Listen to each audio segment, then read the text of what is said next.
Hi masters, అందరికీ కూడా Brahma's meditation channel కి స్వాగతం సుస్వాగతం అండి. ఈ జూమ్ కి విచ్చేసిన దివ్యాత్మ బంధువులందరికీ కూడా నా యొక్క హృదయపూర్వక ఆత్మ ప్రణామాలు, కృతజ్ఞతలు మాస్టర్స్. ఎంతో చక్కగా మనము ఇంత చక్కటి జ్ఞానము ధ్యాన మార్గంలో ఉన్నాం. ఇంత చక్కటి ధ్యాన మార్గాన్ని అందించిన మన అందరి జగద్గురువైన బ్రహ్మశ్రీ సుభాష్ పత్రి సారి కూడా అనంతకోటి ఆత్మ ప్రణామాలు, కృతజ్ఞతలు తెలుపుకుంటూ వారిని కూడా ఈ రోజు ఈ యొక్క జూమ్ సెషన్ కి ఇన్వైట్ చేసుకుందాం మాస్టర్స్. మనము ఎంతో చక్కగా స్వాధ్యాయంలో భాగంగా సీతాయనం ఎంతో చక్కగా నిన్న సీతాదేవి ధ్యానంలో మనం ధ్యానం చేసాం. ఇప్పటి వరకు సీతాదేవి కూడా ఇంకా ధ్యానంలోనే ఉన్నారు. తర్వాత ఇప్పుడు ఏమవుతుంది అనే దాని గురించి డే 5 లోకి ఎంటర్ అవుతున్నాం మాస్టర్స్. ఎంతో సస్పెన్స్ గా నిన్న క్లోజ్ చేసాము. ఈ రోజు ఆ చక్కటి సీతాయనం కాన్సెప్ట్ తో ఆ పుస్తక పఠనం ద్వారా చక్కటి ఆ జ్ఞానాన్ని అందించడానికి మనతో లలిత మేడం గారు ఖమ్మం నుంచి మనకు జూమ్ సెషన్ కి విచ్చేసి ఉన్నారు మాస్టర్స్. ముందుగా మేడం మీకు బ్రహ్మాస్ మెడిటేషన్ ఛానల్ కి స్వాగతం సుస్వాగతం madam. Thank you so much madam. Masters నిన్నటి వరకు డే 4 సెషన్ ను కంప్లీట్ చేశాము. ఈ రోజు డే 5 కి వచ్చాము master. Thank you madam. Over to you madam. Thank you అమ్మా, థ్యాంక్ యూ వెరీ మచ్. మరి ముందుగా మనందరి గురుగారైన బ్రహ్మశ్రీ సుభాష్ పత్రిజీకి ఆత్మపూర్వక ధ్యాన సాష్టాంగ వందనాలు తెలియజేసుకుంటూ, అలాగే బ్రహ్మాస్ మెడిటేషన్ ఛానల్ వారికి కూడా నాకు ఈ అవకాశం ఇచ్చినందుకు వేల కృతజ్ఞతలు. మరి అలాగే ఈ లైవ్ లో కానీ యూట్యూబ్ లో కానీ ఎవరైతే వీక్షిస్తూ వింటున్నారో వాళ్ళందరికీ కూడా నా ధన్యవాదాలు తెలియజేసుకుంటూ, మనం ఏమాత్రం ఆలస్యం చేయకుండా మనం ఎంటర్ అయిపోదాం ఈ సెషన్లోకి. అయితే ముందుగా కొత్త వాళ్ళు జాయిన్ అవుతున్నారని రోజు చెప్పినట్టు ఈ రోజు కూడా ఒక మాట చెప్తాను. ఈ సీతాయనం అనే బుక్ అసలు మనకి ఎలా వచ్చింది అనే దాని గురించి కొంచెం చెప్పుకుందాం. ప్రతిరోజు చెప్పుకోవాలి, ఎందుకంటే కొత్త కొత్త వాళ్ళు ఎవరైనా జాయిన్ అవుతుంటే వాళ్ళందరికీ కూడా తెలియాలి కదా. అందుకోసం రోజు చెప్పుకుందాం. దీనా మిరియం అనే ఆవిడ ఒక గ్రేట్ మాస్టర్ అనమాట, ఫారినర్. తను ఈ ఆధ్యాత్మిక సంస్థలకి అధ్యక్షురాలుగా ఉండేదన్నమాట.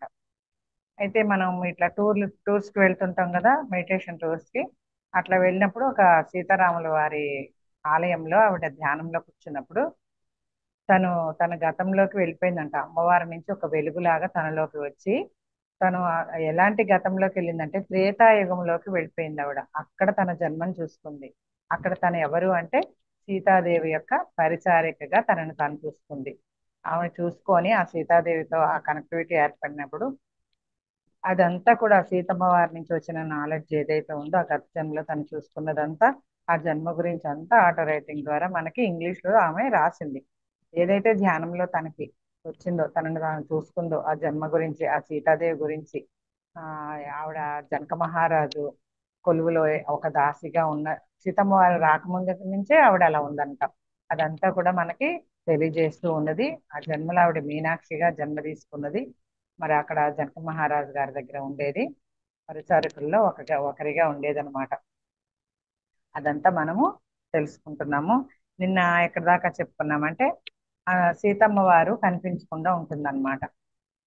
అందరూ కంగారు అంటే సీతమ్మ వారిని తీసుకురమ్మని మీనాక్షిని సోమాని అందరినీ ఇచ్చి పంపిస్తారు జనక మహారాజు. ఎందుకంటే కొంతమంది అతిథులు వస్తారు, వాళ్ళకి సీతాదేవి సేవ చేయాలి, అందరికి భోజనాలు అవి వడ్డించాలి. కాబట్టి సీతాదేవి ఎక్కడుందో తీసుకురండి అంటే ఎక్కడా కనిపించదు అనమాట అమ్మవారు. ఏమైపోయిందని అలా నెతుక్కుంటూ వెళ్ళేసరికి ఒక చోట సోమ మీనాక్షి ఇద్దరు ఉన్నారు, కానీ సో మీనాక్షి అంతా నెతుకుతూ ఈ రాజుగారి దగ్గరే ఉందన్నమాట. ఈ సోమ ఎక్కడ ఉందని నెతుకుంటే సోమ కనిపించదు కానీ అమ్మవారు కనపడలా. కనపడిపోయేసరికి సోమని అడుగుతుంది మీనాక్షి, ఎక్కడ ఉంది అమ్మవారు అంటే, మాట్లాడకుండా నాతో రా అని చెప్పి తీసుకెళ్ళి, అంటే ఎన్ని రోజులైందంటే అప్పటికి ఒక రోజంతా గడిచిపోయింది, చీకటి పడిపోయింది. ఇంక వాళ్ళేమో భోజనానికి సిద్ధంగా ఉన్నారు ఋషులందరూ అక్కడ. తొందరగా తీసుకురమ్మని జనక మహారాజు పంపిస్తారనమాట మీనాక్షిని. అప్పుడు సోమ అంటుంది, నువ్వేం మాట్లాడుకుని నేను తీసుకెళ్తాను రా అని. చూస్తే అక్కడ అమ్మవారి ధ్యానంలో ఉంటుంది, ఒక రాయిలాగా కూర్చుని పోద్ది, శ్వాస కూడా ఆడదనమాట. అసలు అమ్మవారు ఉందా లేదా అని అందరికి డౌట్ వస్తుంది. అసలు ఏంటి అమ్మవారు ఇలా కూర్చుని పోయింది అని చెప్పి, నువ్వు వెమ్మటే వెళ్ళి మహారాజు గారిని తీసుకురా అని చెప్పి సోమ అంటుంది అనమాట. మీనాక్షి ఆ కంగారులో గబగబా వెళ్ళి మహారాజుకి ఈ విషయం చెప్తుంది. చెప్తున్నప్పుడు ఆ గబగబా లేచి ఆ మహారాజు కూడా వచ్చేస్తారు, కొంతమంది పరిచారకులను తీసుకొని వచ్చేస్తారు. అది వచ్చిన ఋషులతో కూడా ఏమీ చెప్పరనమాట. తీరా చూస్తే ఇక్కడ అమ్మవారు ఇలా ఉంది. ఇలా ఉండేసరికి ఇక మళ్ళీ మీనాక్షితో ఏమంటారంటే, నువ్వు వెళ్ళి ఆ ఋషులందరినీ కూడా తీసుకురా ఇక్కడికి అని చెప్పి ఆయన కూడా ధ్యానంలో కూర్చుండిపోతారు. ధ్యానంలో కూర్చుండిపోతే వాళ్ళందరూ కూడా అసహనంగా ఉంటారనమాట ఋషులు. ఏంటి ఆ మహారాజు చెప్పకుండా వెళ్ళిపోయారు, సీతమ్మ వారు కనిపించట్లేదు, ఏమైంది, ఇక్కడేమో భోజనాల టైం అయింది, మనం వెళ్ళిపోయే సమయం ఆసన్నమైంది, వెళ్ళిపోవాలి ఆశ్రమాలకి, ఏంటి ఇంకా రావట్లేదు అని ఒక అసహనంతో ఉంటారు వాళ్ళు. అంతలో సోమ వచ్చి, ఈ మీనాక్షి వచ్చి వాళ్ళందరినీ మహారాజు గారు తీసుకురమ్మన్నారు అని చెప్పి, సోమ ఏం చెప్తుందంటే కొంచెం నీళ్లు, కొన్ని పళ్ళు అవన్నీ కూడా తీసుకురా అంటే, వీళ్ళందరూ ఒక జ్యోతులు తీసుకొని, అడవిదారి చీకటి అయిపోయింది కదా, ఆ కొన్ని జ్యోతులను కూడా తీసుకొని, ఆ బెడ్ అవి ఏవైతే ఉంటాయో కొంచెం దీంట్లో బెడ్లు అలాంటివి ఉంటాయి కదా పట్టుకోవడానికి, మరి నైట్ అయిపోయింది కదా అని చెప్పి అవి కూడా తీసుకొని అందరూ వచ్చేస్తారనమాట. వచ్చేసి అందరూ ధ్యానంలో కూర్చుంటారు. ఈ ఋషులందరూ మంత్రోచ్చారణ చేస్తూ ఉంటారు. గార్గి అనే ఆవిడ ఉంది కదా ఋషి, ఆవిడ కూడా వస్తుంది అనమాట. ఫస్ట్ ఆవిడనే తీసుకొస్తారు మహారాజు.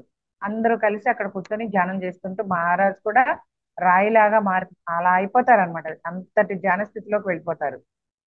గడిచిపోయింది, సూర్యోదయం అయిపోతుంది, ఇంకా లేవరు, ఎవరు లేవరు. ఈ ఋషులందరూ కూడా ధ్యానం చేసి లెగుస్తారు. లేచి వాళ్ళ ధ్యానానుభవాలన్నీ ఒకరితో ఒకరు షేర్ చేసుకుంటూ ఉంటారు. షేర్ చేసుకుంటూ ఉంటారు. మహారాజు కూడా కొంచెం ధ్యానంలోంచి లేస్తారు అనమాట, ఒక తృప్తితో లేస్తారు, ఏదో ఒక నేను కనుక్కున్నాను అనేసి లేస్తారనమాట. లేచేసరికి ఇంకా సీతాదేవి అలాగే కూర్చుంటుంది. ఏం చేయాలి వీళ్ళందరికీ అర్థం కాదనమాట. కొంతసేపటికి ఆవిడ కూడా కళ్ళు తెరుస్తుంది. కళ్ళు తెరిచినప్పుడు ఏంటి మీరు మీరు ఇక్కడ ఉన్నారు ఏంటి నాన్న, ఏమైంది అని అంటే, ఏమైంది ఏంటమ్మా, నువ్వు ఇలా రాయిలాగా కూర్చుండిపోయావు, ధ్యాన స్థితిలోకి వెళ్ళిపోయావు, నీ ఊపిరి కూడా తెలియట్లేదు, ఎక్కడికి వెళ్ళిపోయావమ్మా, నేను కూడా నిన్ను వెతుకుతూ నా ధ్యాన స్థితిలో నీ కోసం వస్తే నాకు ఎక్కడ నువ్వు కనిపించలేదు, నా శక్తి సరిపోలేదు, నేను అంత నిన్ను వెతకలేకపోయాను, ఇంతకీ ఎక్కడికి వెళ్ళావమ్మా అని అంటే, అప్పుడు తండ్రిని చెప్పనివ్వదు అనమాట. మీరు ఆగండి నాన్న అని చెప్పి ఏం చేస్తుందంటే ఆవిడ, నేను ఆయన దగ్గరికి వెళ్ళాను, ఆయన్ని చూశాను అంటది. అమ్మవారు ఈ లోకంలో లేదనమాట, అసలు ఇక్కడ లేనే లేదు. ఎక్కడికి వెళ్ళావమ్మా, ఏం చేసావు, నాకు కూడా కనిపించింది అంతగా, ఎక్కడికి వెళ్ళావు అంటే సీతాదేవి అంటది కదా, ఆయన దగ్గరికి వెళ్ళాను నేను, ఆయన్ని చూశాను అంటది. ఎవరమ్మా ఆయన అంటే, నేను పెళ్లి చేసుకోబోయే ఆయన్ని, ఆయన దగ్గరికి వెళ్ళాను అని అంటది. అనేసరికి ఎంతో సంతోషిస్తాడు మహారాజు. అంటే ఆయనకు ఒక స్ఫూర్తి, ఒక స్మృతి కలిగింది అనమాట, అలాంటి స్మృతి కలిగింది. ఎక్కడికి వెళ్ళిపోయారు ఆయన, కారణలోకాల్లో వెతికారనమాట. భూలోకం భూవర్లోకం ఉంటుంది కదా, కారణలోకంలో వెతికినా కూడా సీతాదేవి ఎక్కడా లేదు. లేకపోయేసరికి ఏంటమ్మా నువ్వు కారణలోకానికి కూడా వచ్చానంటే, ఆయన దగ్గరికి వెళ్ళానంటే, ఎవరు ఆయన అంటే, నేను పెళ్లి చేసుకోబోయే ఆయన అని చెప్తుంది. చెప్పి మీరందరూ కంగారు పడుతున్నారని ఆయన నాకు మెలకు వచ్చేలా చేశారు అని చెప్తుంది అనమాట. అయితే వాళ్ళందరూ కూడా చాలా సంతోషిస్తారు. ఏంటి వీళ్ళందరూ ఇక్కడ కూర్చుని పోయారా, నన్ను ఏమో అనుకోకండి, నాకే తెలియలేదు అని చెప్పి, ఆయన గనక నాకు ఈ శృతి తెప్పించకపోతే ఇంకా నేను లేచేదాన్ని కాదు, క్షమించండి అని చెప్పి ఆ ఋషులకి అందరికీ కూడా చెప్తుందన్నమాట. అయితే ఈ వచ్చే దారిలో ఏమైతుంది, మీనాక్షికి ఆ రాళ్ళు రప్పలు అవన్నీ ఉంటాయి కదా, ఆ గుద్దుకొని పడిపోతుంది అనమాట కింద చీకట్లో. పడిపోయేసరికి ఆ చీలమండ దగ్గర, మడం దగ్గర వాపు వచ్చేస్తుంది, నడవలేకపోతుంది. అప్పుడు సోమ చూస్తుంది అనమాట. అప్పుడు చూస్తుంది, ఏంటి మీనాక్షి దెబ్బ తగిలినట్టుంది కదా అని అంటే, అవును చాలా నొప్పిగా ఉన్నట్టుందిగా అంటే, అవును నేను చాలా బాధగా పడుతున్నాను అని చెప్తుంది. అప్పుడు జనక మహారాజు ఏదో చెప్పబోతే, మీరు ఆగండి నాన్న, మీరు వెళ్ళిపోండి, నేను తర్వాత వస్తానని ఆ ఋషుల్ని అందరినీ పంపించేస్తుంది సీతమ్మ వారు. మహారాజును కూడా వెళ్ళిపోమండి, ఏదో మాట్లాడకపోతే మీరు వెళ్ళండి నాన్న, నేను తర్వాత వస్తానని చెప్పి వెళ్ళిపోయి ఏం చేస్తుందంటే, సోమాని కొన్ని అక్కడ వనమూలికలు లాంటివి, ఆకులు లాంటివి, ఆ చెట్లు ఉంటాయి అన్నమాట. మీనాక్షి కాలుకి దెబ్బ తగిలింది కదా, నువ్వు అవన్నీ తీసుకురా అని చెప్పి ఆమెను పంపించి, ఏంటి మీనాక్షి నొప్పిగా ఉందా నీకంటే, అమ్మ ఏంటమ్మా మీరు ఇలా మాట్లాడుతున్నారు, నేను ఆ, సీతాదేవి యొక్క, నేను మీ యొక్క సేవకురాలిని కదా, మీరు ఎందుకు నాతో ఇట్లా అంటున్నారు అని అంటే, అప్పుడు అంటుందన్నమాట, నువ్వు అంటే వాళ్ళందరూ భోజనాలు అన్ని కూడా ఇక్కడ తీసుకొస్తారు, మీరందరూ వెళ్ళి భోజనం చేయండి, నన్ను క్షమించండి నేను ఇలాగా చేసినందుకు, ఇదంతా చెప్తుంది. చెప్పిన తర్వాత ఏ, ఆ, అయితే ఈ అతిథులు అందరూ కలిసి ఆహారం తీసుకుంటారు, అదంతా అయిపోతుంది అనమాట. అయిపోయిన తర్వాత ఏమంటుందంటే, మీనాక్షి ఇట్లా అంటదనమాట, భరించలేని నొప్పిగా ఉన్నా కూడా మా ఏమంటుందంటే, మాత నేను మీ సేవకురాలని అని నెమ్మదిగా గొణుకుతూ చెప్తుంది అనమాట. కాలు లాక్కోవడానికి ప్రయత్నిస్తుంది. ప్రయత్నిస్తే అప్పుడు మీనాక్షి, సీతమ్మవారు ఏమంటుందంటే, మీనాక్షి నేను ప్రపంచానికే సేవకురాలిని, నువ్వు అలా ఏమీ అనుకోవద్దు అని చెప్పి, నీ గాయం పట్ల శ్రద్ధ తీసుకోకుండా ఎలా ఉండగలను, నేను ప్రపంచానికే నేను సేవకురాలిని, జరిగిన దానికి నన్ను క్షమించండి మాత, ఏం జరిగినా నేను మిమ్మల్ని ఇబ్బంది పెట్టాలి అని అనుకోలేదు అని అంటే, క్షమాపణ ఎందుకు మీనాక్షి, పడిపోవటం అనేది నీ తప్పు కాదు కదా, ఇది నా అదృష్టం మాత, ఇది నా దురదృష్టము. ఎందుకంటే దురదృష్టం కొద్దీ పడ్డాను నేను. నేను పుట్టినప్పటి నుంచి దురదృష్టం నన్ను వెంటాడుతూనే ఉంది అని చెప్పి అంటుందన్నమాట. దురదృష్టమా అని చెప్పి అమ్మవారు కాసేపు ఆగి అలా ఏంటి ఏమైంది అనేసి ఆలోచన పూర్వకంగా చూస్తూ, అవును శాపము నీకు ఇది అని చెప్తుంది అనమాట. అది నిజమే కానీ నువ్వు దానికి ఆ శాపానికి లొంగిపోకూడదు అని చెప్తుంది. అని మీనాక్షి అంటుంది అనమాట. మాతా శాపమా అనేసి ఆవిడకి కొంచెం ఒక సందిగ్ధానికి గురయ్యి ఆమె వైపు ప్రశ్నార్థకంగా చూస్తుంది అనమాట. అప్పుడు సీతాదేవి అంటుంది, ఎమ్మటే సమాధానం చెప్పదు కానీ కొన్ని క్షణాలు ఆగి ఏమంటుందంటే, మీ నాన్న నీతో ఎప్పుడూ ఈ విషయం చెప్పి ఉండడు, బహుశా చెప్పకపోవటమే మేలు అనుకొని ఉంటాడు, అందుకే ఎప్పుడు నీతో చెప్పి ఉండడు. అయితే ఆమె దేని గురించి మాట్లాడుతుందో తెలియక మౌనంగా ఉండిపోతుందంట మీనాక్షి. తర్వాత ఇంకేదో చెప్పబోతున్నట్లు కనిపించి కొన్ని క్షణాల తర్వాత ఆమె దయాశ్రద్ధలు ప్రకాశిస్తున్న కళ్ళతో ఆ నా వైపు చూసింది అని చెప్తుంది. సీతమ్మ వారంట కొంచెం సేపు అలాగే ఎంతో దయాపూర్వకంగా ఆమె వైపు చూస్తూ ఉందంట. నీ తండ్రి మరణం ఎలా సంభవించిందో తెలుసా? తరతరాల క్రిందట మీ కుటుంబం పొందిన శాపం వల్ల అది సంభవించింది, దాంట్లో నువ్వు చేసింది ఏమీ లేదు అని చెప్తుంది. అయితే అప్పుడు ఈ మీనాక్షి ఏం చేస్తుందంటే అలా కళ్ళార్పకుండా అలా కళ్ళప్పగించి అలా చూస్తుంది అనమాట. నాకు తెలియని ఏదో విషయం గురించి ఆమె మాట్లాడడం నన్ను సందిగ్ధానికి గురి చేస్తుంది. ఆమె మాటలకు నేను కలవరపడ్డాను కానీ నాలో చెలరేగే ఉద్వేగాలను బయటపడకుండా ఉంచడానికి ప్రయత్నించాను అని మీనాక్షి చెప్తుంది. అయితే సీతాదేవి ఏం చేస్తుందంటే తన మాటలు కొనసాగిస్తూ, 5 తరాల క్రితం ఒకానొక గొప్ప యోగి మీ పూర్వీకులను శపించాడు. ఆ శాపం 5 తరాల వరకు సాగుతూ ఉంది. దీని ప్రభావానికి గురి అయిన చివరి వ్యక్తి నువ్వే అని చెప్తుందనమాట. మీ నాన్న ఆ శాపం నుంచి నిన్ను బయటపడేయాలని తన సాయశక్తులా ప్రయత్నించాడు కానీ దానికి తండ్రి గారు కూడా ఏమీ చేయలేకపోయారు. ఒక గొప్ప ఋషి శపిస్తే అది తిప్పి కొట్టబడదు. ఆ మాటల శక్తి ప్రకంపనలు ప్రాణమయ లోకాల నుంచి ప్రయాణించి సంకల్పించిన ప్రభావాన్ని చూపిస్తాయి. అందుకే అది ఆ శక్తి కలిగి ఉంటుంది కాబట్టి దాన్ని తీసేయటము కుదరదు అని చెప్తుంది. అయితే ఈ మీనాక్షికి ఆ విషయం సరిగ్గా అర్థం కాక నమ్మలేనట్లుగా శాపమా మాత అని అంటుందన్నమాట. అప్పుడు ఆమె అవును అన్నట్టుగా తల ఊపుతుంది సీతాదేవి. 5 తరాల అని అడిగితే ఆమె మళ్ళీ తల ఊపి, నా స్వరం వణుకుతుండగా ఎందుకు, తమ వారసులు కూడా ఈ శాపానికి గురి అవ్వాల్సినంత తప్పిదం మా పూర్వీకులు ఏం చేసి ఉంటారు అని వణికే స్వరంతో మీనాక్షి అడుగుతుంది అనమాట. అప్పుడు కొంతసేపు దాకా సీతాదేవి మాట్లాడదు కానీ చివరగా ఏమంటుందంటే, ఒకానొక ఋషి రక్షణలో ఉన్న కుటుంబానికి చెందిన ఒక యువతి పట్ల దుష్ప్రవర్తన. శాపానికి కారణం ఏంటంటే ఒకానొక ఋషి సంరక్షణలో ఉన్న కుటుంబానికి చెందిన ఒక యువతి పట్ల దుష్ప్రవర్తన అంట. ఆ విధంగా ప్రవర్తించడం అనేది చాలా గొప్ప అతిక్రమణ, అంటే చేయకూడని పని అనమాట అది. నేను నమ్మలేకపోయాను. అప్పటి నుంచి మీ కుటుంబ సమాజానికి దూరమై భూములు తమకున్న ప్రతి దానిని కోల్పోయింది మీ కుటుంబం. వారందరూ వెలివేయబడ్డారు కానీ జనక వంశీయులు శాపానికి గురైన వ్యక్తి యొక్క కుమారుని మీ నాన్న మీ ముత్తాతను పరిచారకగా తీసుకున్నారు. అలాంటి శాపానికి గురి అయిన వాళ్ళని జనక మహారాజు యొక్క వాళ్ళు మీ ముత్తాతని పరిచారికగా తీసుకున్నారు. అంటే 5 తరాల నుంచి శాపం వెంటాడుతూ ఉంది కదా, వాళ్ళ ముత్తాతని ఈ జనక మహారాజులు వాళ్ళ కొలువులోకి పరిచారికగా తీసుకున్నారంట, పరిచారికుడిగా. అయితే ఏమైంది అప్పుడు, ఆయన దుర్భరమైన జీవితం గడిపారంట వీళ్ళ ముత్తాత. ఎందుకంటే శాపం ఇవ్వబడింది కదా వాళ్ళ వంశానికి, 5 తరాల వరకు దుర్భరమైన జీవితం గడిపారంట. మీ తాత కూడా అంతే. మీ నాన్న దగ్గరకు వచ్చేసరికి మీ తాత కూడా అలాగే దుర్భరమైన ఆ శాపం వల్ల జీవితాన్ని అనుభవించారు, మీ తాత మీ ముత్తాత అందరూ. కానీ మీ నాన్న దగ్గరకు వచ్చేసరికి ఆ శాపం బలహీన పడింది. కానీ ఆయనకు తీవ్ర విషాదం, నీ తల్లి సోదరులను కోల్పోవడం అనే దురదృష్టం మిగిలింది అని చెప్తుంది. సోదరుడా అని మళ్ళీ అపనమ్మకంగా అడిగిందంట మీనాక్షి. అప్పుడు ఏం చెప్తున్నా అంటే, అయితే నాకు ఒక సోదరుడు ఉన్నాడన్న సంగతే తెలియదే, వీటిలో ఏది నాకు తెలియదు. ఇప్పుడు మీరు ఏదైతే చెప్తున్నారో నాకు ఒక తల్లి ఉంది కానీ ఒక సోదరుడు ఉన్నాడని నాకు ఇప్పటిదాకా ఏమీ తెలియదు అని మీనాక్షి అంటుందన్నమాట. నీకు ఒక అన్న ఉండేవాడు, నువ్వు పుట్టిన కొద్ది కాలానికే నదిలో మునిగిపోయాడు. అతనికి 4 సంవత్సరాల వయసు ఉన్నప్పుడు మీ అమ్మ నదీ స్నానానికి వెళుతూ మీ అన్నయ్యని కూడా తీసుకువెళ్ళింది. అతను ఆ ప్రవాహంలో పడి కొట్టుకుపోయాడు. విచారంలో మునిగిపోయిన మీ తల్లి తనను తాను క్షమించుకోలేక ఒక రోజు నదిలో మునిగిపోయిందంట ఆవిడ కూడా. ఇట్లా బిడ్డను కోల్పోయింది కదా, తనని రక్షించలేకపోయానే అని తనని తాను క్షమించుకోలేక ఆవిడ కూడా నదిలో మునిగిపోతుందంట మీనాక్షి వాళ్ళ తల్లి. నేను పుట్టిన తర్వాత మా అమ్మ సహజ మరణానికి గురైంది అనుకున్నాను అని గొణిగిందంట మీనాక్షి. ఇదేంటి సహజంగా చనిపోయిందని అనుకోవచ్చు నేను పుట్టిన తర్వాత, కానీ ఇంత జరిగిందా అని ఆవిడ నెమ్మదిగా గొణుగుతున్నట్టు అంటుంది అనమాట. మా నాన్న నాకు ఒక అన్న ఉన్నాడన్న సంగతి ఎప్పుడూ చెప్పలేదు.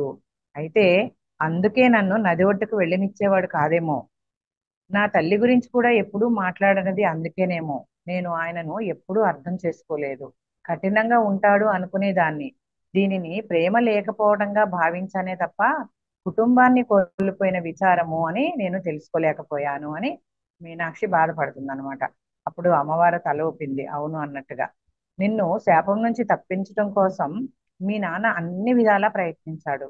అతడు మరణశయ్యపై ఉండగా మా తండ్రి అతన్ని చూడటానికి వెళ్ళి ఆశీర్వదించి చివరి కోరిక తీరుస్తాను చెప్పు అని జనక మహారాజు అంట ఆ ఈ మీనాక్షి ఏదైతే ఉందో అతని యొక్క తండ్రి మరణశయ్యపై అంటే చనిపోతానికి సిద్ధంగా ఉన్న టైంలో జనక మహారాజు వచ్చారంట ఆయన దగ్గరికి. వచ్చి నీ కోరిక ఏంటో చెప్పు నేను తీరుస్తాను అని చెప్పి మీనాక్షి వాళ్ళ నాన్న అడుగుతారనమాట జనక మహారాజు. అయితే అప్పుడు ఏమైందంటే మీ నాన్న ఏమన్నారంటే నిన్ను జాగ్రత్తగా చూసుకోమని కోరాడు. అయితే జనక కుటుంబం మిమ్మల్ని ఎప్పుడు జాగ్రత్తగానే చూస్తుంది. దానితో పాటు ఆ శాపాన్ని తగ్గించడానికి కూడా ఒక మాట ఇచ్చారంట. ఈ జనక కుటుంబం అనేది మిమ్మల్ని ఎప్పుడు సంతోషంగానే చూస్తుంది, జాగ్రత్తగానే చూస్తుంది అని చెప్పి ఆ మాట ఇచ్చి దాంతో పాటు ఇంకేం మాట ఇచ్చారంటే మీకు ఏదైతే ఉందో ఆ శాపాన్ని కూడా తగ్గిస్తాను అని చెప్పి మాట ఇచ్చారంట. తగ్గించడానికి నేను ప్రయత్నిస్తాను అని. అయితే నా తండ్రి నా పెళ్లి ఎందుకు నిరాకరించాడో దీనివల్ల తెలుస్తుంది. ఆయన ఎప్పుడు అనేవాడుగా పెళ్లి అలా అనేది మనకి కలిసి రాలేదు అని ఎక్కడికి వెళ్ళనిచ్చేవాడు కాదు ఈమెని. అప్పుడు ఈమెకి ఇప్పుడిప్పుడే అర్థమవుతుందంట.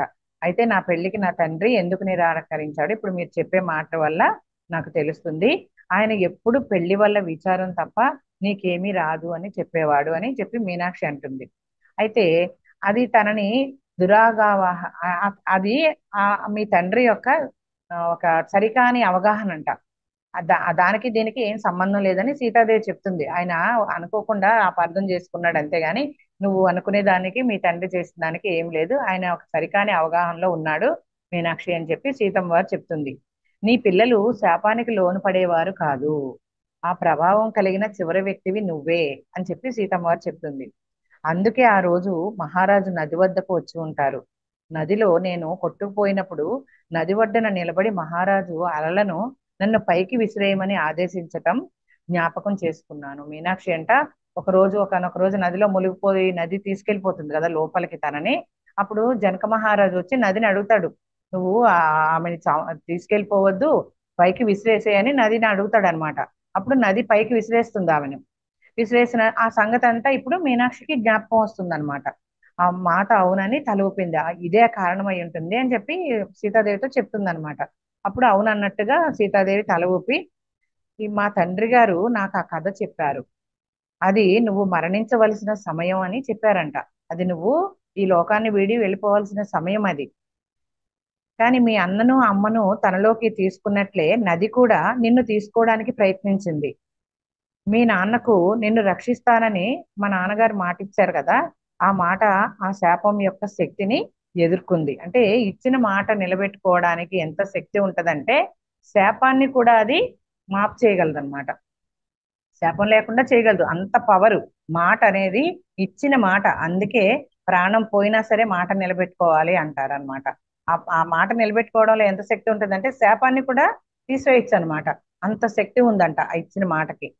కాబట్టి నిన్ను రక్షిస్తారని మాట ఇచ్చారు కదా, ఆ మాట శాపం యొక్క శక్తిని కూడా ఎదుర్కొంది అని చెప్పి మాత కొంచెం సేపు మౌనంగా ఉండి మళ్ళీ ఇలా చెప్తుంది. నీకు జ్ఞాపకం ఉందా, నేను చాలా చిన్నదానిగా ఉన్నప్పుడు మన ఇద్దరం తోటలో కూర్చొని ఉండగా నిన్ను ఒక మేఘం చుట్టుముట్టడం నేను చూశాను. నేను దాన్ని తీసేయడానికి కూడా ప్రయత్నించాను కానీ తీసేయలేకపోయాను అని చెప్పి సీతాదేవి అన్నప్పుడు నేను ఆ రోజు మాట్లాడిన మాటలను అర్థం చేసుకోలేకపోవడాన్ని గుర్తు తెచ్చుకుంటూ తలూపిందంట. సీతాదేవి చూడండి ఏదో మీద వాలినట్టుగా ఇట్లా అంటుంది మీనాక్షిని ఆ తోటలో. ఇద్దరు సీతాదేవిని మీనాక్షి కూర్చున్నప్పుడు ఒకసారి మీనాక్షి మీద ఏదో వాలినట్టుగా సీతాదేవి ఇట్లా తీయడానికి ప్రయత్నిస్తుంది. ఏంటమ్మా ఏమన్నా ఉందా, నా పైన ఏమన్నా వాలిందా ఏంటి ఇలా తీస్తున్నారు అంటే, ఒక మేఘం కమ్ముకుంది నిన్ను, అది తీయడానికి నాకు ప్రయత్నం కూడా ఫలించట్లేదు అని అప్పుడు చెప్తుంది. అదంతా ఇప్పుడు మీనాక్షికి గుర్తొచ్చింది అనమాట. అవును అని చెప్పి తల ఊపుతుంది. నేను ఈ విషయం తండ్రి గారితో అంటే సీతాదేవి ఇలా ప్రయత్నం చేసింది కానీ ఆ మేఘాన్ని నేను తీసేయలేకపోయాను అని జనక మహారాజుతో సీతమ్మ వారు చెప్తుందన్నమాట. చెప్పినప్పుడు ఆయన మీ కుటుంబానికి ఇవ్వబడిన శాపం గురించి చెప్పి నువ్వు దాదాపు దాని నుంచి బయటపడిపోయావు అని చెప్పారు. ఆ రోజే సీతాదేవి జనక మహారాజుని అడుగుద్దంట, నేను ఇట్లా తన మీద ఒక మేఘం కమ్ముకుంది, నేను తీయడానికి ప్రయత్నించాను, ఏంటి ఇదంతా అని అడిగినప్పుడు జనక మహారాజు చెప్తారు, తను దాదాపు ఈ శాపం నుంచి ఎవరైతే పూర్వీకుల నుంచి శాపం పెట్టారో వీళ్ళకి ఆ శాపం తీరిపోయే రోజు వచ్చింది, నువ్వు దాదాపు బయటపడిపోయావు అని జనక మహారాజు చెప్తారంట సీతాదేవితో. నీ తండ్రి ముందుగా మరణించడం వలన వచ్చిన విచారం ఒక్కటే మిగిలిన భాగం. ఆయన నీపై దాని ప్రభావాన్ని బలహీనపరచడంలో కృతకృత్యుడయ్యాడు. మొత్తానికి జయించాడు అనమాట ఆ శాపాన్ని తొలగించడంలో. ఎవరైతే మీనాక్షికి ఇచ్చిన మాట తండ్రికి ఇచ్చాడు కదా, మీనాక్షిని రక్షిస్తాను శాపాన్ని కూడా తీసేస్తానని, దాంట్లో ఆయన కృతకృత్యుడయ్యాడు మా తండ్రి గారు అని సీతాదేవి అంతా వివరించి చెప్తుంది అనమాట. అప్పుడు మీనాక్షి ఏమంటుందంటే, కానీ మాత, మాకు ఎవరో తెలియని పూర్వీకుల దుశ్చర్య వల్ల ఇది ఎంత తీవ్రమైనది అయినా గాని, అది ఎంత తీవ్రమైనదైనా గాని నేను నా తండ్రి శిక్షించబడటం ఎంత అన్యాయం మాత అని చెప్పి అడుగుతుంది అనమాట. నువ్వు చెప్పింది నిజమే మీనాక్షి, తండ్రి గారు కూడా నాకు ఈ కథ అంతా చెప్పినప్పుడు నేను కూడా సరిగ్గా నీలాగే అనుకున్నాను ఇది అన్యాయం కదా అని చెప్తుంది అనమాట. నేను ఆయనను ఒక ఋషికి ఒక వ్యక్తి దురదృష్టాన్ని అదుపు చేసే శక్తి ఇచ్చే బదులు సమాజం అంతా కూర్చొని తీర్పు ఇవ్వడం మేలు కదా అని అడిగిందంట జనక మహారాజుని సీతాదేవి. అప్పుడే ఇది అన్యాయం అనిపించి తండ్రి గారితో అంటుందంట, ఇదంతా ఇలాగా శాపాలనిచ్చే శక్తిని ఇచ్చినప్పుడు అందరూ కూర్చొని ఒక తీర్పు ఇస్తే మేలు కదా ఇంత జరిగేదానికన్నా అని చెప్పి ఇది అన్యాయం అనిపించి ఆ రోజే సీతాదేవి ఈ మీనాక్షి కథ ఎప్పుడైతే తండ్రి గారి కథ అంతా చెప్పిందో, మేఘం కమ్ముకోవడం ఇదంతా ఎందుకు అని జనక మహారాజుని అడిగినప్పుడు ఇది ఇలా చెయ్యొచ్చు కదా అని అంటుంది అనమాట. తనకు కూడా ఇదంతా అన్యాయము, ఈ ఋషులు అనవసరంగా శాపాల నుంచి వాళ్ళ శక్తిని పోగొట్టుకోకూడదు, ఇదంతా చేసే బదులు కూర్చొని దాని పరిష్కారం ఆలోచించడం మంచిది కదా, ఇది చాలా అన్యాయం కదా అని సీతాదేవి అప్పుడే జనక మహారాజుతో అందంట. అప్పుడు ఆయన సమాజం ఈ బాధ్యత స్వీకరించడానికి అప్పటికి ఇంకా సిద్ధంగా లేదు, సమాజము ఇంకా అంత డెవలప్ అవ్వలేదంట అప్పటికి, ఈ సమాజం ఇదంతా స్వీకరించడానికి అప్పుడు సిద్ధంగా లేదని, అయితే ఏదో ఒక రోజు ఇలా జరుగుతుంది, వాళ్ళందరూ సిద్ధపడతారు, ఏదో ఒక రోజు ఇలా జరుగుతుందని చెప్పారు మా నాన్నగారు అని చెప్పి సీతాదేవి ఇదంతా చెప్తుంది అనమాట. పూర్వకాలంలో నియమాలు ఋషుల మాటల ద్వారా అమలుపరచబడేవి. అప్పుడు ఋషులకి అంత శక్తి ఉండేది, మిగతా వాళ్ళందరూ సామాన్యంగా ఉండేది, ఎందుకంటే వాళ్ళు తపస్సు చేస్తారు కదా, అందుకని వాళ్ళకి ఆ శక్తి ఇవ్వబడింది అనమాట. వాళ్ళ మాటలు అమలు జరపబడేవంట, ఏదైనా సరే ఋషుల యొక్క మాటలు. కానీ ఇప్పుడు చాలా మంది ఋషులు తమ స్వంత ఆసక్తితో నిండి ఆ పరిధులు దాటుతున్నారు. ఎందుకంటే ఆ పరిధులన్నీ దాటి వచ్చేస్తున్నారంట ఋషులు, ఎందుకంటే తమ యొక్క సొంత ఆసక్తి పెరిగిందనమాట, వాళ్ళ పరిధులన్నీ దాటుకుంటూ వస్తున్నారు ఇప్పుడు, ఆ కాలంలో అలా ఉండేది అని చెప్పి సీతాదేవి చెప్తుందనమాట.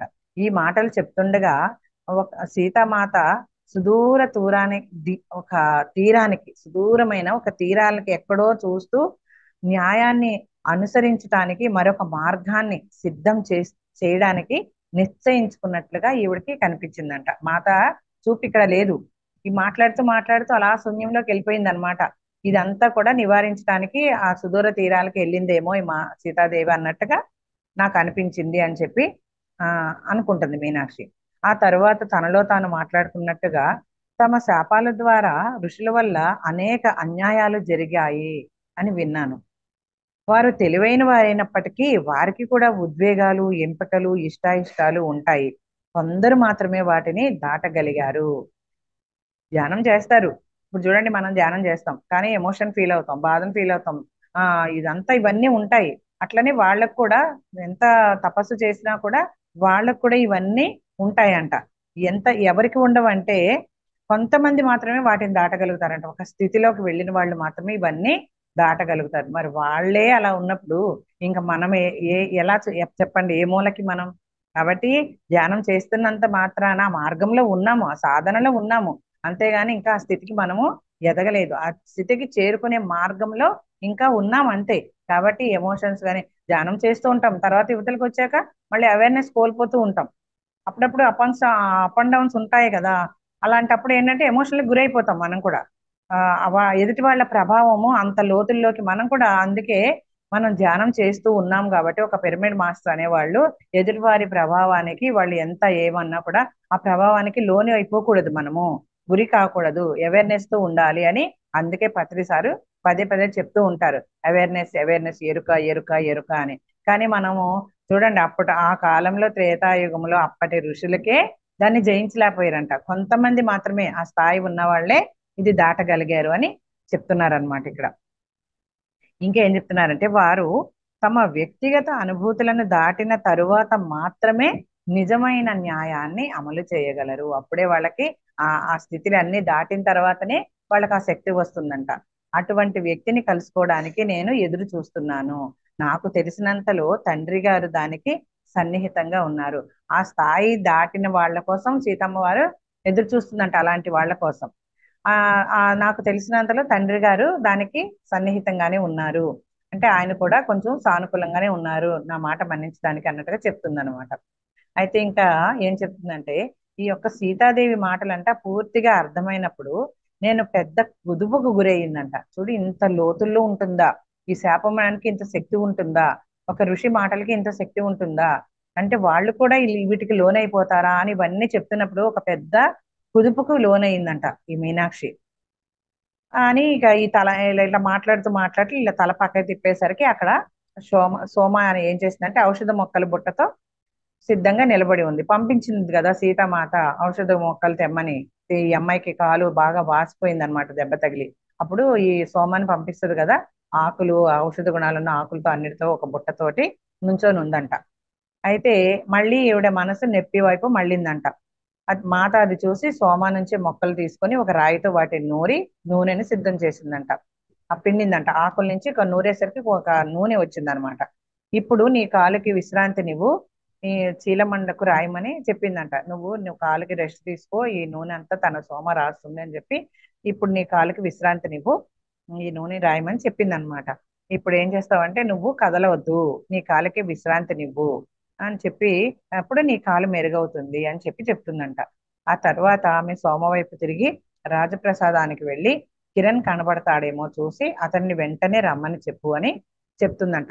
ఎవరితోటి? సోమతోటి. ఎందుకంటే మీనాక్షి నడవలేకపోతుంది కదా. అని చెప్పి తర్వాత ఈ మీనాక్షి వైపు తిరిగి, కిరణ్ నీకు రాజభవనానికి రావడంలో తోడ్పడతాడు, కాదనవద్దు అని చెప్పి చెప్తుంది అనమాట. కిరణ్ ని వస్తాడు, ఇప్పుడు సోమ తీసుకొస్తుంది, కిరణ్ నీకు సహాయం చేస్తాడు, నువ్వు నడవలేకపోతున్నావు కదా, అతని సహాయాన్ని వద్దనకు అని చెప్తుందంట అమ్మవారు. కానీ మాత, నేను నిలబడగలను అంటూ లేవడానికి ప్రయత్నించి పడిపోయాను. నా కాలు బరువుని ఎంత మాత్రం మొయ్యలేకపోయింది. అంటే అంత పెయిన్ ఫీల్ అవుతుందంట, అంత కాలుకి అంత ఆ గాయమైందనమాట, అంత పెద్ద దెబ్బ తగిలింది, కాలు వాసిపోయింది. కట్టు కట్టినా కూడా కొంచెం రెస్ట్ తీసుకో అని చెప్తుంటే ఇంకా అతను వచ్చి సాయం చేస్తాడంటే, కానీ నువ్వు అతన్ని వద్దనుకో అని చెప్పగానే పర్వాలేదు నేను నడవగలను లేచి నుంచొని మళ్ళీ నిలబడలేక ఆ శరీరం, ఆ బరువు, ఆ కాలు తట్టుకోలేకపోతుంది అనమాట, మళ్ళీ పడిపోతుందంట. నువ్వు నా మాట వినవా అని చెప్పి ఆశ్చర్యంగా అంటుందంట. ఏంటి నువ్వు నా మాట వినవా అని చెప్పి సీతాదేవి ఆశ్చర్యంగా అని ఏమంటుందంటే, కనీసం ఒక రోజు నువ్వు కదలకుండా ఉండాలి, అంత పెద్ద దెబ్బ తగిలింది కదా, నా మాట వినవేంటి అసలు నువ్వు, ఒక రోజైనా కదలకుండా కాలికి విశ్రాంతి నువ్వు అని చెప్పి కదలకుండా ఉండాలి. తొందరలోనే సోమ కిరణ్ తో పాటు వచ్చి అలా చెప్పేసి గానీ ఏం చేసిందంట, కొంచెంసేపటికల్లా సోమ కిరణ్ తో పాటు వచ్చిందంట. నా స్థితి చూడగానే అతని ముఖంలో జాగ్రత్తగా ఉండాలి అని ఆ సూచన కనపడిందట. ఆ కళ్ళల్లోకి చూడగానే నువ్వు జాగ్రత్తగా ఉండాలి అని సూచిస్తున్నట్టుగా అతని ముఖంలో భావన మీనాక్షికి తెలిసిందంట, కనపడిందంట. ఆమె గొంతు, ఆమె ఏమైతుందంటే, సరే మీకు బాగవుతుంది, విచారపడకు కిరణ్, కానీ నువ్వు నీ నీ వీపు మీద మోసుకొని ఆమెను గదికి తీసుకొని వెళ్ళాలి. ఆమె రేపు ప్రొద్దున్న వరకు కాలు కింద పెట్టకూడదు. సోమ ఆ నూనెను రోజంతా ఆమె కాలికి రాస్తూనే ఉండాలని ఆ కిరణ్ తోటి సోమ తోటి అమ్మవారు చెప్తుందనమాట. కిరణ్ నన్ను ఎత్తుకోబోయినప్పుడు నేను వెనుకకు వంగాను. నా తండ్రి తప్ప వేరే ఏ మగ మనిషిని నన్ను ఇంతవరకు తాకకపోవడంతో నేను ఎదురు తిరిగాను. మాత నాతో, అతను కిరణ్, అందుకే నేను అతన్ని పిలిచాను. అతను నీకు బాగా తెలుసు, నీ సోదరుని వంటివాడు, తిరస్కరించకు, రేపటికి బాగైపోతావు అని నాతో మెల్లగా చెప్పిందంట, ఎవరు వినకుండా. మేము వెళ్తూ ఉండగా ఆ సీతాదేవి మళ్ళీ పగలు రాత్రి ధ్యానం చేసిన చోట కూర్చుందంట. ఒక పగలు ఒక రాత్రి అంతా ఎలాగైతే ధ్యానం చేస్తూ ఎక్కడైతే ఉందో అక్కడ మళ్ళీ కూర్చుందంట. అప్పుడు మీనాక్షి ఏమంటుందంటే, అమ్మ నువ్వు మాత సోమ ఎదిరించినట్లుగా మీరు రావట్లేదా? మీరు నిన్న ప్రొద్దున్న నుంచి ఏమీ తినలేదు అని చెప్పి అడుగుతుందంట మీనాక్షి. అప్పుడు సీతాదేవి నవ్వి, కంగారు పడకు సోమ, నేను మళ్ళీ మాయం అవను. కానీ నేను తిరిగి వచ్చే ముందు ఇక్కడ కొంతసేపు ఒంటరిగా ఉండడం అవసరం. ఇదే మాట జనక మహారాజు అడిగినప్పుడు కూడా, నాన్న నీకు మాట ఇచ్చాను, నేను ఎక్కడికి వెళ్ళిపోను, నేను మాయం అయిపోను, నేను మాయం అయిపోతే ఒకవేళ మీకు చెప్పే మాయం అయిపోతాను, మీరు కంగారు పడకండి అని జనక మహారాజు ఏంటమ్మా ఇలా కూర్చుండిపోయావు అని అడిగినప్పుడు అప్పుడు కూడా తండ్రితోటి ఈ మాటే చెప్తుంది. ఇప్పుడు మళ్ళీ ఇప్పుడు సోమాతో కూడా ఇట్లానే చెప్తుంది అనమాట. నేను మళ్ళీ మాయం అవను, కానీ నేను తిరిగి వచ్చే ముందు ఇక్కడ కొంతసేపు ఒంటరిగా ఉండడం అవసరము, ఎక్కువసేపు ఉండనులే అని చెప్పి అంటుందన్నమాట సీతాదేవి. అంతలోనే ఆమె ముఖం గంభీరంగా మారిపోయి సరికి ఇక సోమ వెళ్ళడానికి సందేహిస్తుంటే సీతాదేవి వెళ్ళమని సైగ చేస్తుంది అనమాట. నేను త్వరలోనే వస్తాను. మేము ఆజ్ఞ పాలించడం తప్ప మరి ఏమీ చేయలేక ఆమె లేకుండానే రాజప్రసాదం వైపు వెళ్ళిపోయారంట. నేను త్వరలోనే వస్తాను అని చెప్పగానే గంభీరంగా మారిపోయింది అప్పటికే సీతాదేవి. ఇంకా ఏమీ మాట్లాడలేక వీళ్ళిద్దరూ రాజప్రసాదం వైపు వెళ్ళిపోయారంట. ఆమె చెప్పినట్లే కొంచెం సేపటిలోనే రాజప్రాసాదంలో మాత ప్రత్యక్షం. ఆమె చెప్పినట్టుగానే కొంతసేపటికే సీతాదేవి వచ్చేసిందంట. ఆమెలో ఏదో మార్పు సంభవించింది అని మాకు తెలుస్తుంది, కానీ ఆమె నాకు వెల్లడి చేసిన విషయాల వల్ల నా మనసు వికలం అవడంతో నేను దాని పట్ల శ్రద్ధ వహించలేదు. నేను నా గదిలో ఒంటరిగా కూర్చొని నా బాల్యాన్ని గుర్తు చేసుకుంటూ ఉంటే అనేక సంఘటనలు ఇప్పుడు స్పష్టమయ్యాయి. ఆవిడకి ఏదైతే ఉన్నాయో అవన్నీ చిన్నప్పటి నుంచి జరిగినాయి అన్ని తెలిసి తెలియకున్న వయసులో ఉన్నప్పటి నుంచి తండ్రి గారు ఏదైతే తినని కఠినంగా ఉండేవాడో, ఈవిడ ఎలా ఎదిరించిందో, ఆ తర్వాత ఏం సంఘటనలు జరిగినాయో అవన్నీ కూడా కూర్చొని ఆలోచిస్తూ కూర్చుందంట. అవన్నీ కూడా స్పష్టం అయ్యాయంట, ఇప్పుడు ఆమెకు అర్థమయ్యాయి అనమాట. మా నాన్న చెప్పిన మాటలు అర్థవంతంగా అనిపించాయి అని మీనాక్షి ఇట్లా అనుకుంటూ ఉంటుంది అక్కడ కూర్చొని గదిలో. నేను ఒక శాపగ్రస్తుని వారసురాల్ని అని గుర్తించటం, ఒకానొక దుర్మార్గుని వంశానికి చెందిన దానిని అని తెలుసుకోవటం నాకు చాలా బాధ కలిగించింది. కొంతమంది మహారాజులు శాపగ్రస్తుల పట్ల కూడా దయతో ఉంటారని తెలిసింది. జనకుని రాజులు శాపగ్రస్తుల పట్ల కూడా దయతో ఉంటారని తెలిసింది. జనకుని కుటుంబపు దాతృత్వం వలన, అంటే దయాగుణం అన్నమాట. దాతృత్వం అంటే దయాగుణం, వాళ్ళ యొక్క దయాగుణం పట్ల కూడా దయతో ఇలాగే దాతృత్వం వలన కూడా మేము ఎంతో ఈ విధంగా చక్కగా ఉండగలిగాము. వారే లేకపోతే మాకేమైపోయేది? కొన్ని గంటల తర్వాత సోమ మందు రాయడానికి వచ్చిందంట. అప్పటిదాకా ఇవన్నీ ఇట్లా ఆలోచించుకుంటూ ఉంది మీనాక్షి. అంతలో సోమ మళ్ళీ మందు రాయడానికి వచ్చి నేను విచారంగా ఉండడం చూసి నా కళ్ళ నా కళ్ళ నుంచి నీళ్లు కారుతున్నాయి కదా, బాగా ఏడుస్తూ ఉందంట.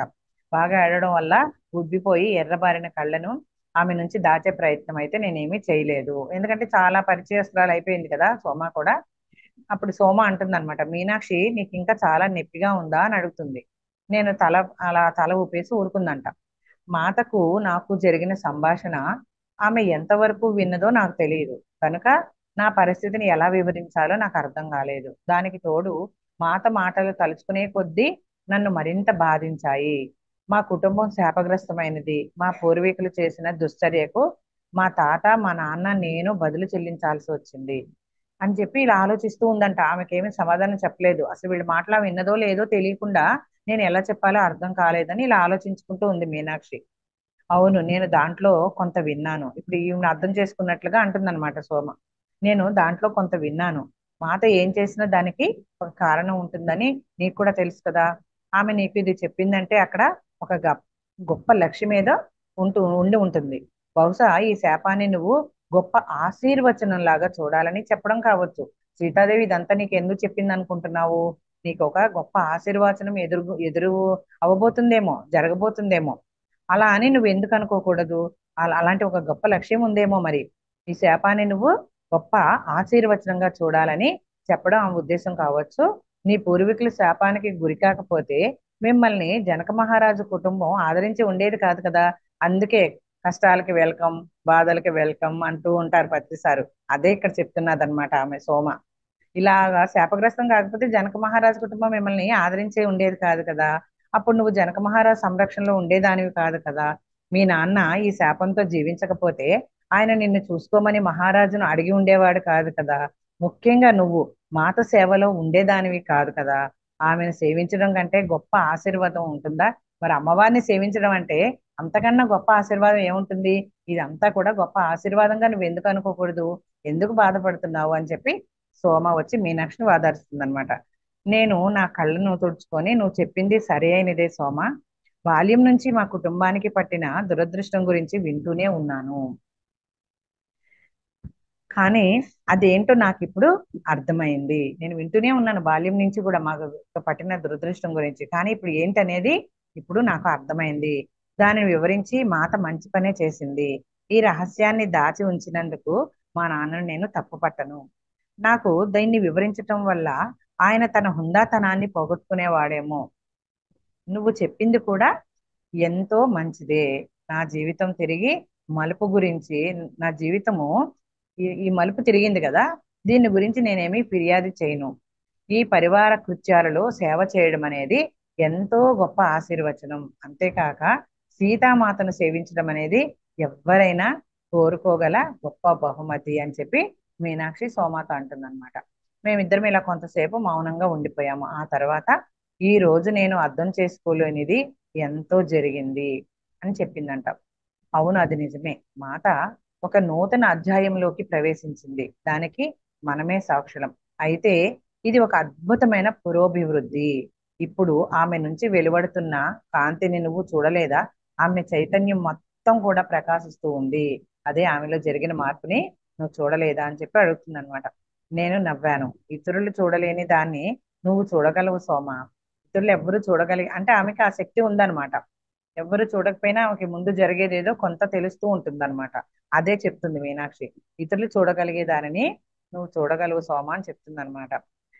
ఇప్పుడు నవ్వడం అనేది సోమవంత అయిందనమాట. ఇప్పుడు దాకా ఈవిడ చెప్పిన మాటలతో మీనాక్షి నవ్వుతే ఇప్పుడు ఈ మీనాక్షి మాటలతో సోమ నవ్వుతుంది అనమాట. మాతను అనుసరించే సమృద్ధిని నీవు గమనించలేదని నాకు చెప్పక మీనాక్షి. ఆమె నడిచే మార్గంలో పువ్వులు ఎలా అపరిమితంగా పూస్తాయో, ఆమె ఉనికి ఉన్న చోట చెట్లు ఫలాలను ఎంత సమృద్ధిగా ఇస్తాయో నువ్వు గమనించలేదా? ఇది మాత యొక్క మార్మికతలోని భాగమే. ఇందులో మాత యొక్క ఎన్నో రహస్యాలు మనకు తెలియని ఉంటాయి కదా, అందులో ఇది కూడా ఒక భాగమే అని చెప్తుంది. నీకు మాత్రమే దీనిని చూడగలిగిన కళ్ళు ఉన్నాయి. నేను నీ దర్శనాన్ని నమ్ముతాను. నువ్వు ఏదైతే చూడగలుగుతావో ఆ తాడే అనేది ఈ సోమ కూడా కొంచెం ఉన్నదనమాట ఆ దూరదృష్టి. అది నేను నమ్ముతున్నాను అని చెప్తుంది. అదే ఆమె ఉన్న చోట ప్రకృతి విస్తరిస్తుంది. ఇప్పుడు అది మరింత స్పష్టమవుతుంది అని చెప్పి మీనాక్షి అంటుంది. అప్పుడు ఆ సోమ చెప్పిన దానికి కూడా నవ్వుతుంది అనమాట. మన అందరిలో నువ్వు మాత్రమే ఆమెను అర్థం చేసుకోగలవు సోమ అని చెప్పి మీనాక్షి నవ్వుతూ అంటుంది అనమాట. నా వల్ల అయితే కాదు, ఇదంతా నువ్వే అర్థం చేసుకోగలవు. నా వల్ల అయితే కాదు, కానీ నేను ఆమెకు సేవ అయితే చేస్తాను. ఆమెను ప్రేమిస్తాను. దాంతోనే తృప్తి పడతాను. అడవిలో ఆ రాత్రి తర్వాత ఆమె ఒక నూతన వాయువును ఏదో తీసుకున్నట్లు వర్ణనాతీతమైన ఏదో సంభవించి ఆమె లోపల ఒక నూతన పరిణితి సంభవించిందంట సీతాదేవిలో. ఇవన్నీ వీళ్ళు గమనించారని చెప్పి వీళ్ళిద్దరూ ఇలా మాట్లాడుకుంటున్నారు అనమాట. ఎవరంటే సోమ, మీనాక్షి ఇద్దరు. అయితే ఇలా జరిగిన కొన్ని వారాల తర్వాత అంట మీనాక్షి సునయన మాత మందిరంలో ఆమె వస్తువులను సర్దుతూ ఉందంట. అంతలో మహారాజు వచ్చారంట. నేను బయటకు వెళ్ళాలేమో అన్న ఆలోచన కోసం చూస్తూ ఉందంట. అంటే ఆ వీళ్ళ మహారాజు గారు వచ్చారు కదా, ఇంక నేను బయటికి వెళ్ళాలేమో అనే సూచన వస్తుందేమో అని చూస్తూ ఉందంట, ఎదురు చూస్తూ ఉందంట. అటువంటిది ఏమీ లేకపోవడంతో నా పని నేను చేసుకుంటూ ఉన్నాను. కొంతసేపు సునైన మాత మహారాజుకు పరిపాలనా విషయాలలో సహాయం చేశారు. ఆమె ఈ జ్ఞానాన్ని మాతకు విజయవంతంగా అందించేదంట. సీతాదేవికి ఈ జ్ఞానాన్ని కూడా ఆ సునైన మాత చక్కగా అందించేదంట.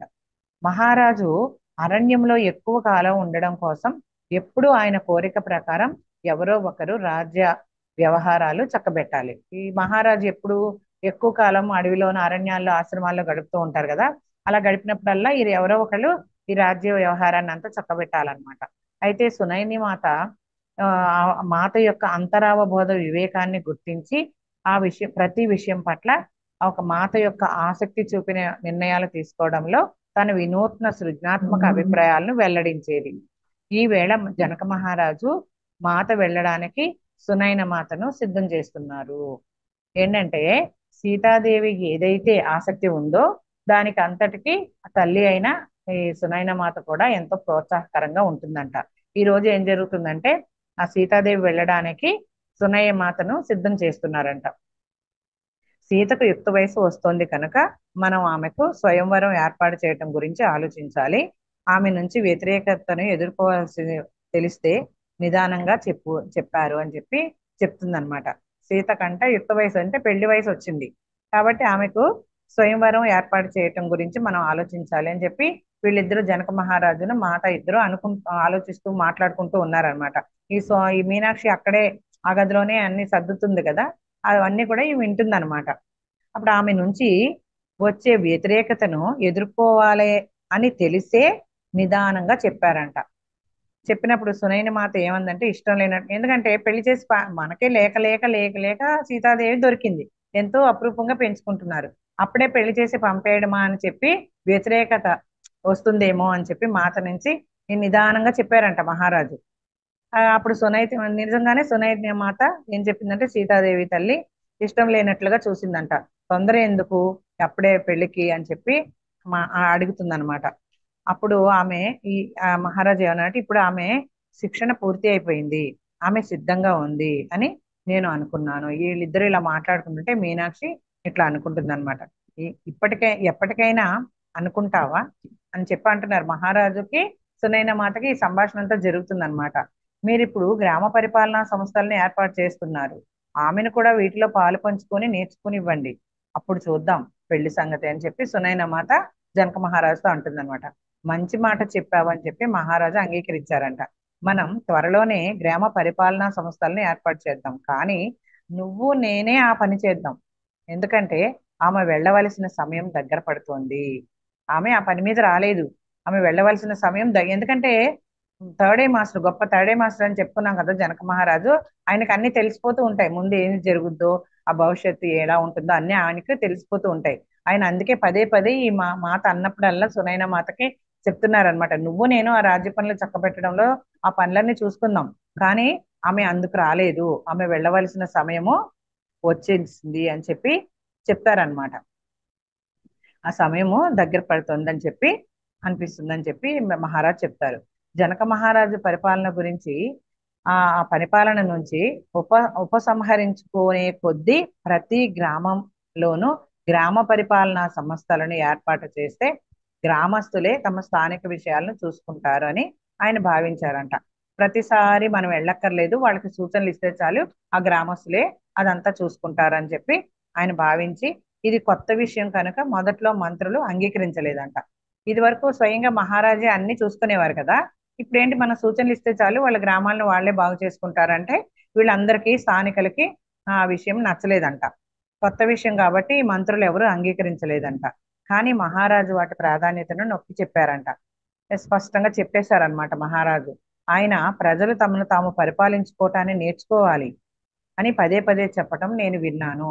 ప్రజలు కూడా వాళ్ళ సొంత పనులు వాళ్ళే చూసుకోవాలి, ఎప్పుడు ఒకళ్ళ మీద ఆధారపడుతూ మహారాజు ఏదో చేస్తాడు అని ఉండకూడదు కదా, వాళ్ళు కూడా సొంతంగా తమ పనులను తను చక్కబెట్టుకునేటట్టు వాళ్ళే తెలుసుకోవాలి అని చెప్పి అనడం. ఇదంతా కూడా మీనాక్షి వింటుందన్నమాట. అయితే వారు సిద్ధంగా లేరు అన్నదే తరచుగా వచ్చే సమాధానం మంత్రుల నుంచి.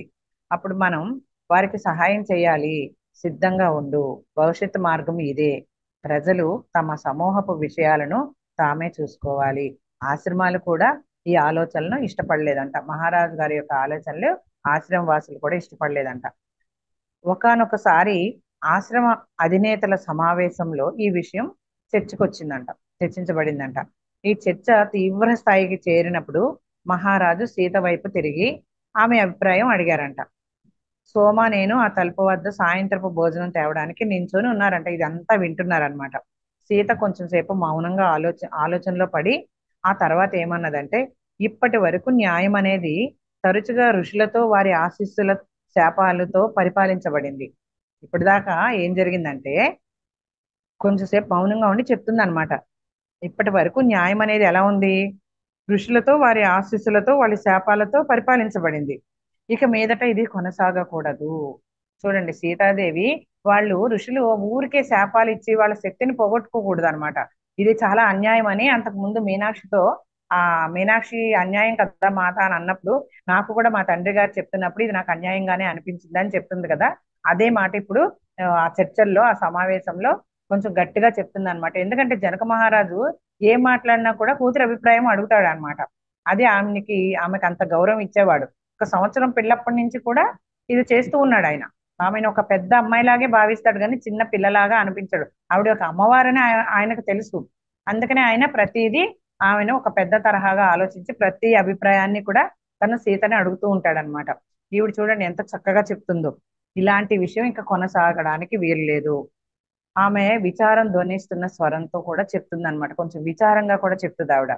అనేక మంది అమాయకులు దీనికి బలైపోయారు. ఖచ్చితంగా మనం ఇంకొక మార్గం కనుగొనగలం. ఈ పరిపాలనా సంస్థలు న్యాయ పాలనకు దోహదం చేస్తాయి. ఈ శాపాలు ఇవన్నీ కూడా ఇక మీదట ఉండకూడదు. న్యాయంగా పరిపాలిస్తే ప్రజలకు మంచిగా సాయం చేయడానికి దోహదం చేస్తాయి అని చెప్తుంది అనమాట. అయితే ఇది ఋషుల అధికారాన్ని తగ్గిస్తుందని సీత గుర్తించింది. ఈ ఋషుల అధికారం ఏంటంటే వాళ్ళు మేమే గొప్పవాళ్ళం అనే ఒక అహంకారంతో అధికారం చెలాయిస్తూ శాపాలు పెట్టేస్తూ ఉన్నారనమాట. అప్పుడు ఏం చేస్తుందంటే ఆ అధికారాలన్నీ కూడా తగ్గుతాయని సీత గుర్తించి ఇట్లా చెప్తుంది అనమాట. వారి శాపాలు ప్రజలను వారంటే భయపడేటట్లు చేస్తున్నాయి. అందుకని ఆమె ఇలా అంది. న్యాయానికి మార్గం భయపెట్టడం కాదు, ప్రజలు తమ దుశ్చర్యలతో వ్యవహరించడంలో ఉన్నత విధానం ఏదో నిర్ణయించుకునే వీలు కల్పించి తప్పటడుగు వేసేవారికి తమ తప్పులను సరిదిద్దుకునే అవకాశం ఇవ్వడమే ఉత్తమమైనది అని నేను అనుకుంటున్నాను. అది చాలా ముఖ్యము. శాపం వెనక్కి తీసుకోబడదు. అంత పవర్ అన్నమాట ఆ మాటకి. ఋషులు అంటే ఆ తపశక్తి అంత ఉంటుంది కాబట్టి శాపం వెనక్కి తీసుకోబడదు. కాబట్టి ఇదంతా ఇక మీద ఉండకూడదు. కానీ ఎవరైనా తమని తాము మార్చుకోవాలనుకొని పశ్చాత్తాప పడినప్పుడు శిక్షను వెనక్కి మరల్చుకోవచ్చు. చూడండి, ఆ శాపానికి గురైన వాళ్ళు స్వామి నన్ను మన్నించండి, తెలియక అపరాధం చేశాను, ఇలాంటి శాపం నాకు ఇవ్వకండి అన్నప్పుడు వాళ్ళు వాళ్ళ శాపాన్ని కొంచెం ఉపసంహరించుకోవచ్చు అని చెప్పి మరల్చుకోవచ్చు అని చెప్పి చెప్తుంది అనమాట. సీత ఏమైనా చెప్పినప్పుడు ఋషులలో ఎవరైనా చాలా అరుదుగా ఎప్పుడో గానీ అభ్యంతరం చెప్పేవారు కాదంట. కానీ ఈ సందర్భంలో మాత్రం కొంతమంది తప్ప మిగిలిన వారందరూ దీన్ని ఎదిరించారంట. మహారాజు మధ్యలో కల్పించుకొని వారితో గట్టిగా మాట్లాడారంట. ఏమని చెప్పారంటే, నేను సీతతో పూర్తిగా అంగీకరిస్తున్నాను. అయితే సమాజం దీనికి ఇంకా సిద్ధపడలేదు. మన ఈ గ్రామం పరిపాలనా సంస్థలను ఏర్పాటు చేసి ప్రతి గ్రామానికి తమ స్థానిక విషయాల పట్ల కొంత బాధ్యత అప్పచెప్పి ప్రయత్నిద్దాం. ఇది ఆరంభం మాత్రమే. ఈ నూతన ఏర్పాటు వల్ల మంత్రులు, ఆశ్రమ అధినేతలు అధికారం ఏమాత్రం తగ్గదు. నేను హామీ ఇస్తున్నాను, మంత్రులు ఈ కొత్త పరిపాలనా సంస్థలను పర్యవేక్షిస్తారని, ఆశ్రమాలు సమాజపు ధర్మాన్ని పరిరక్షిస్తాయని తెలిపారంట. కనీసం ఇప్పుడైనా శాపపు శక్తి యథాతథంగా ఉంటుంది అని చెప్పు ఆయన గట్టిగా సీతని సమర్థిస్తూ చెప్తారనమాట. ఇంకా మనము సీతాదేవి కళ్యాణంలోకి వచ్చాము. రేపు అదంతా మనం చదువుకుందాం, విందాం. ఓకేనా? ఎక్కడ ఆగిపోయాం మనం? సీతాదేవి కళ్యాణం ఎలా జరుగుతుందో ఏంటో ఆ విశేషాలన్నీ రేపు చూద్దాం. Thank you madam, thank you very much.